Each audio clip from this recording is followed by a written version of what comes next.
Giving up. Hey, this is Rob Birdsey. This is WTF. Where's the Fridays? I'm here with Cade Brazier. You play for the men's basketball team. Man, welcome. How you doing? Thank you. Yeah, I'm happy to be here and Yeah, happy to be on the show. this has been fun. We've been talking about this for a while for you to come in and chit chat, even like back to the last semester or whatever. But Hmm. no, I'm glad that you're here today. Is going to be good. You got some really good information that I think people are going to need to hear because you and I have been through similar situations. Hmm. Um, but first of all, the men's basketball team. How amazing is that? Hmm. Yeah, I think this year we got a really good group of guys. I feel like we really meshed well together compared to last year and Yep. just full of a team of hard workers, honestly, and we like to get after it every day. Yeah, yeah. You guys got some good stuff coming up too on this season, right? Hmm. From what I hear, you guys are working pretty hard. Oh, yeah, every day. And Yeah, whether it's practice, film, weights, and conditioning, they keep us busy. you guys are into it. Mhm. Okay, so where are you from? I'm from Huntington, Utah. That's where I claim. And Wait, Huntington in the middle of nowhere. yes, just one Ah, stoplight in the whole county. yeah, yeah. I used to sell mattresses to the furniture shop there. Oh, okay, yeah. Yeah, yeah. She's really cool. Hmm. That place that's a coal miners town, right? Yep, a lot Yeah, of people work in the mines there. yeah. I'm telling you, people, that that's like one road. Is there a traffic stoplight? There's not, is there? Just a flashing light. Yeah, Yeah, just just a that. flashing light, just a flashing stop sign light. But that's it's not much out there as you're in the middle of nowhere. Hmm. What was it like growing up there?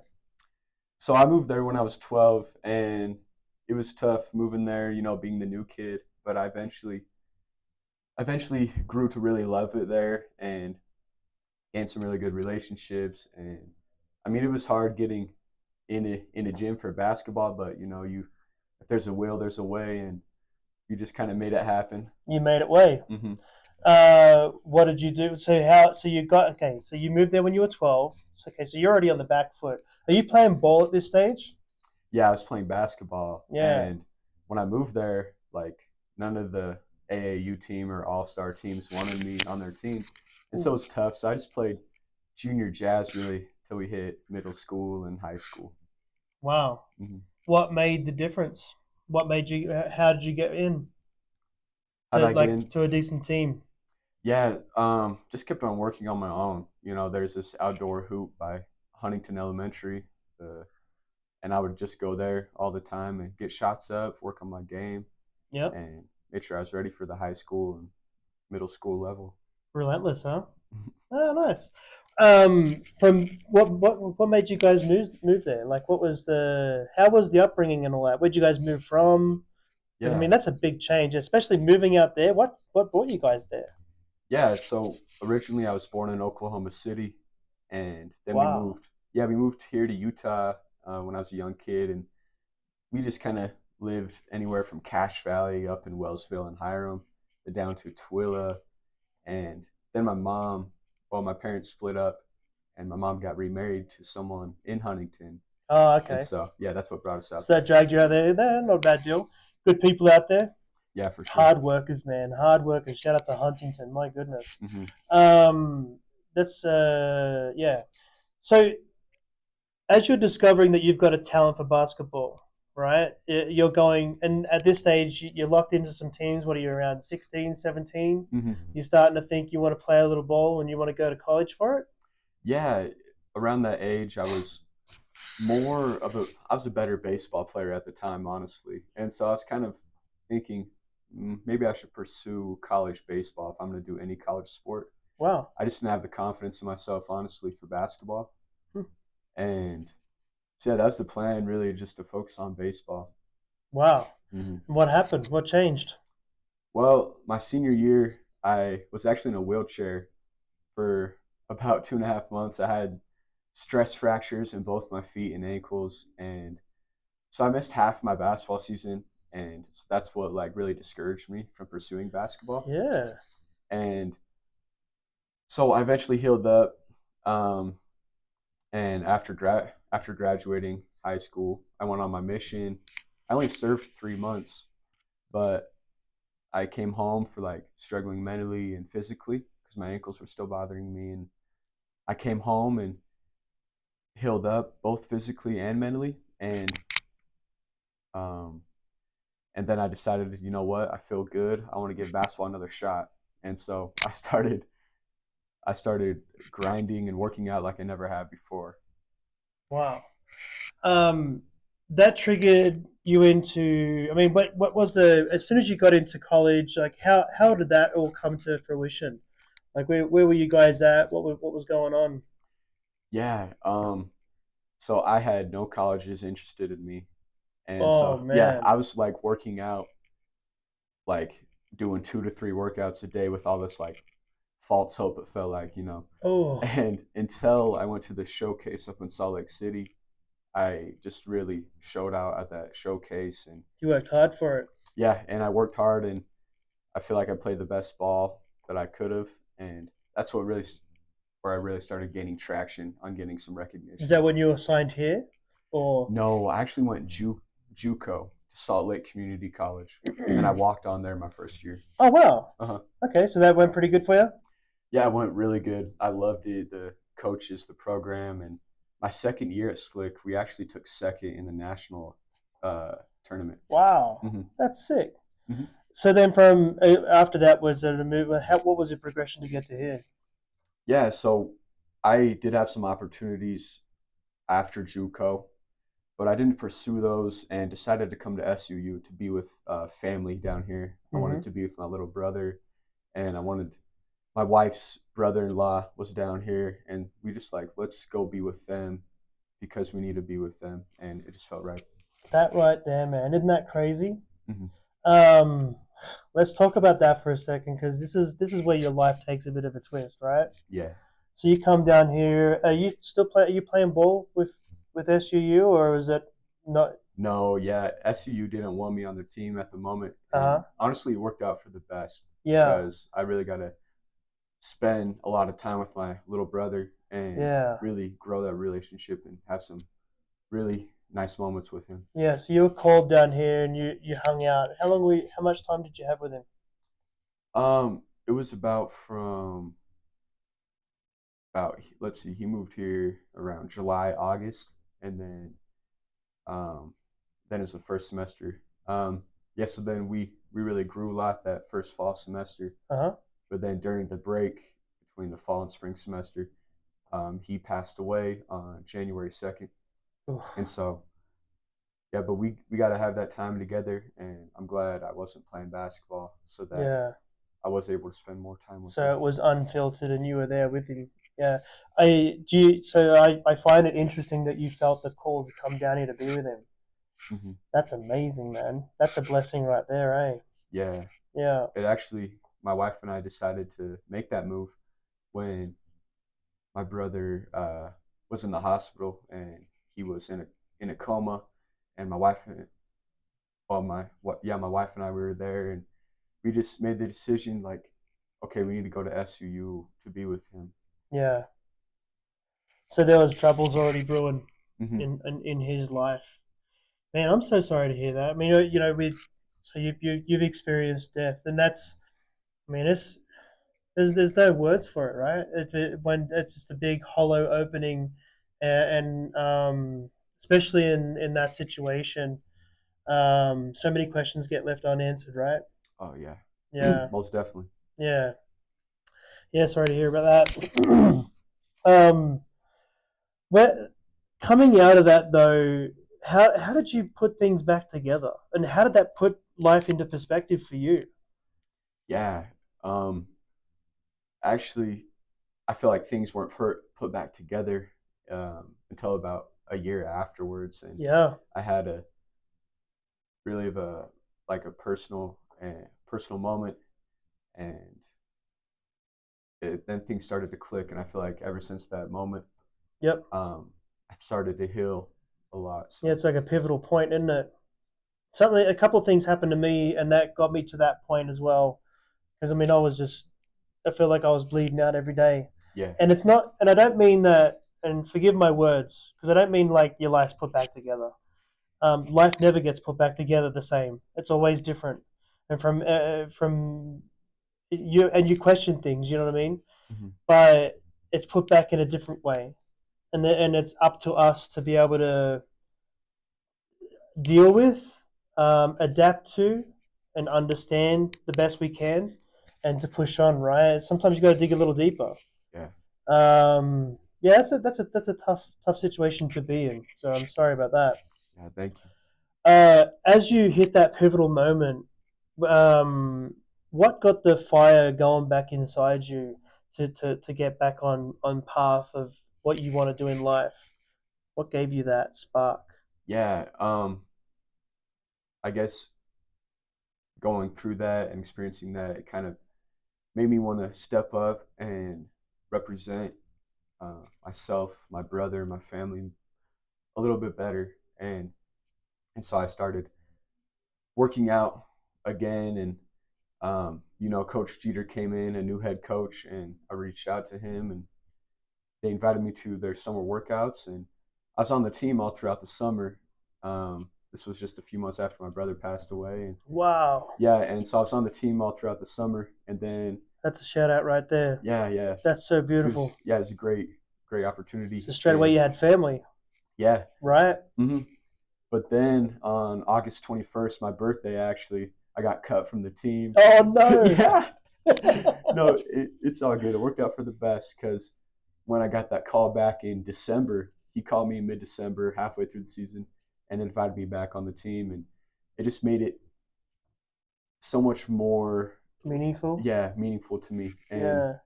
so it's okay. Like it all works out how it's supposed to. Yeah, sometimes you go through things just to maybe it was a taste to show you you could do, and then it was a reset for you. Hmm. And the fact that you got a call back, I mean, not too many people get called back. You know what I mean? That's Yeah. pretty. That says something. And you must have showed them something that you have that someone else doesn't. You know Mm. what I mean? Which is probably the tenacity to be able to push through hard things. Yeah. Yeah. Do you feel like you train harder? Do you feel like you work for everything you've got? Yeah, most definitely. Yeah. Ever since growing up, we would have to, like, if we wanted to do some extracurricular activities, like you'd have to work for it. And I mean, I got this chip on my shoulder anyways, because when I was 14, I actually got in trouble with the law. I got this $3,200 fine at the age of 14, and I had to work to pay for that, to pay for So you did phone, that. Yeah. like gas and stuff, and to pay to play sports and stuff. So I had to. I've just learned to work ever since then, and Humble beginnings. I like that. yeah, Yeah. You like honestly, man, talking with you every time we've had interactions, you're a great conversation. You're very well rounded. Um you're a very open soul, and I've never ever noticed you to be held back. And I think that's genuine in people, and I appreciate that. yeah. Well, thank you. I appreciate you for being open minded and Yeah, willing to listen and hear me for who I am, and it means a lot. absolutely.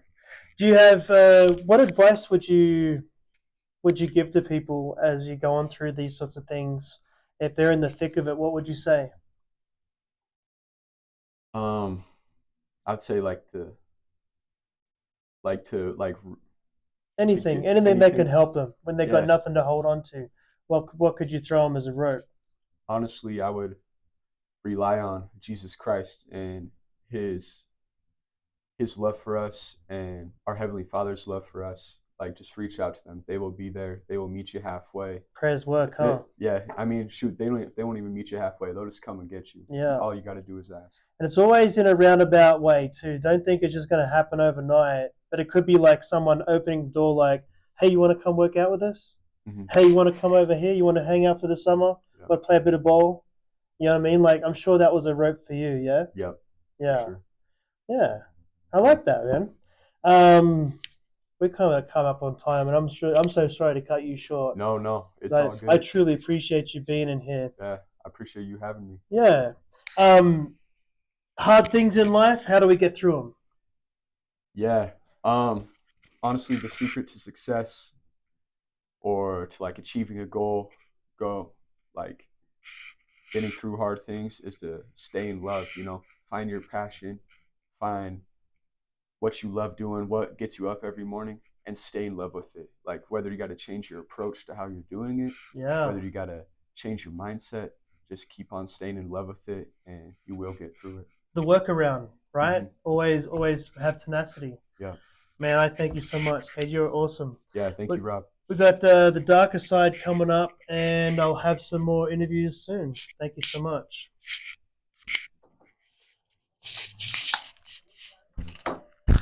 So we can talk for a little bit longer. I just want to talk a couple of things. We're Yeah. still live to YouTube, which Oh, okay. is Oh, do I need the microphone? nope. No, yeah. If you can, yeah, just close that, yeah. Okay, that's right. I'll just make sure we're all set there. Cool. But yeah, thank you. Yeah. That's so hard. Like when you come across that. Yeah, we're good. I'm just trying to double check that. When you go through that, and do you mind if we mention that your brother killed himself, right? Hmm. And I don't want to try. You tell me what you want to talk about, Yeah. but Cool. as far as in how that goes, um, man, what was going through your mind? Like obviously he had troubles before this, so you saw the storm brewing. Yeah. Yeah. Yeah. So he, my little brother, really had a hard life growing up, and I think he just had some demons and some dark times he wasn't able to process and get through.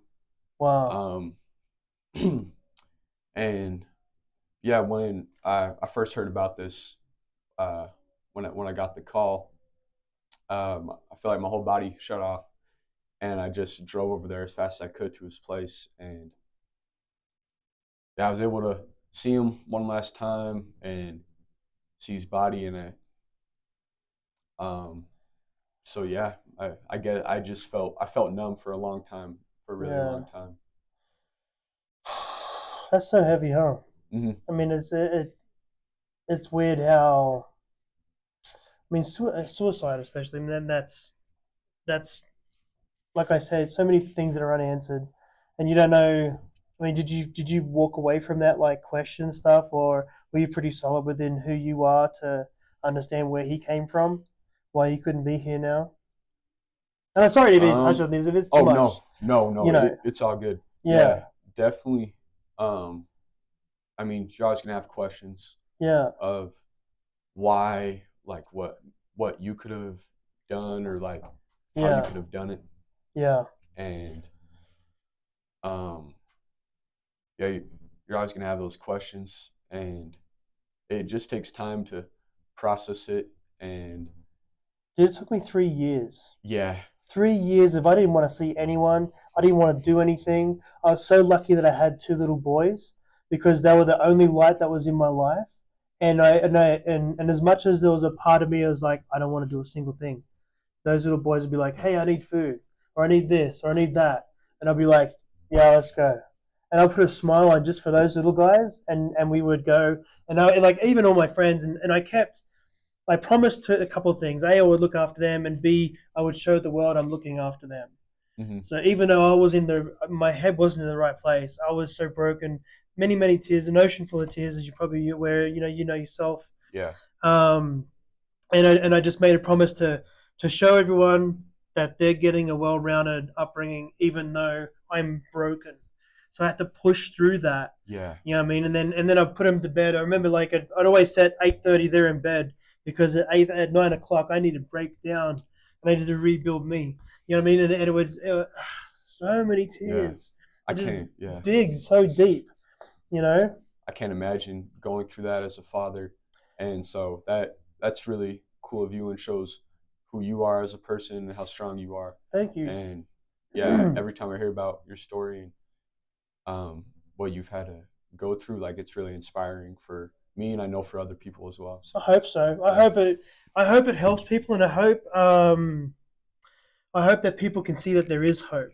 You know what I mean? And there is a way because at the time when I was going through my stuff, I didn't think there was anything, and that was the hardest thing for me to deal with. You know, hmm, my parents are in Australia. My mum doesn't talk to me. My father, I mean, he's in a different world. You know what I mean? Like he does his own thing. He's one of those. old school Heart of Knocks, arrgh, Yeah. walk to school barefoot uphill in the snow both ways, all that sort of type deal. So he's not real compassionate towards it. And when you getting into my wife's family, they ain't there. You know what I mean? Like they don't ever call, they don't ever bother. But I do make sure that they talk with the boys every now and then, and I think that's great. I want that communication always be there. I had no one. I moved to this town and I knew no one. You know what I mean? Hmm. But it was probably the best thing for me, to be honest with you, because I'm now. I feel like I'm in a great school, and I feel Yeah. like I'm in a great place to launch. Cool. Yeah, That's good to hear that. yeah. Yeah, I'm happy for Thanks, man. I you. Yeah. appreciate you coming in. Yeah, of course. Thanks for having me. Yeah, Yeah. I'll send you this link so you Oh, can. perfect. Yeah. I'll send Yeah, it to my family and stuff. yeah. Yeah. You want to say anything else to them? Anyone out there? Anything else? Do hard things, right? Yeah. Just breathe through it. Breathe through it. And just got to tell yourself that you can do it and that you will do it and Yeah, that you can make it happen. I got to do it every morning. So, yeah. I love that. Thanks, man. I yeah. appreciate